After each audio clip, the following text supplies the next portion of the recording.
Hello guys, welcome to the Trading Parrot. I'm gonna do another 2 to 3 minutes summary for the day, and as you can see, the fake out happened on the layer 3 breakout on Bitcoin. It's not just that it faked out back below the white line, but it also lost the support, this yellow one in here, that is the support from the layer 2 previous breakout, and that means that we have taken 2 bullets in one. There is a lot of fear outside in the market and people calling for the beginning of a bear market, and we are within a breakdown on the weekly from a head and shoulders. We need to compensate for that extreme level of risk because we could go sub 90s on that technical target. Throughout the bull market, I have been witnessing how every single one of these patterns fakes out to the downside. It only achieves partial technical target. In this case, let's say it goes only into 100k and then it reverses back to the upside.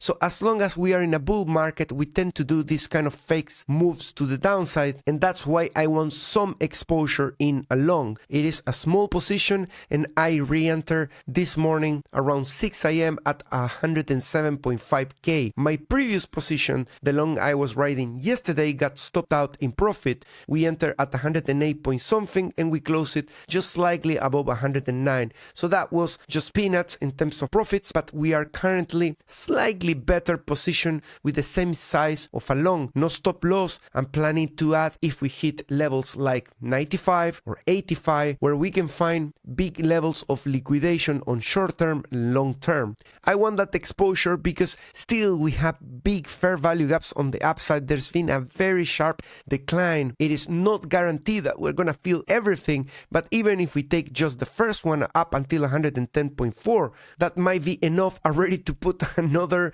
stop loss break even and be risk free, not just on the long but also on the short. Our short is there just waiting, sitting with a stop loss protecting it at 120.5. the average is 122.5. let's just leave it alone and let's see if we actually do a deep correction. Is hedging everything that I'm doing or will do with new longs throughout this area. Even if we go lower and we get stopped out break even, we can re-enter from any of these levels and benefit from the short as well. I do not know if we are entering in a bear market. I do not know if we're gonna put a new all-time high or any of that. I'm just trading using risk management and positioning myself with small positions, always having a plan. I hope you enjoyed the summary. I'll see you in the next one. Bye bye.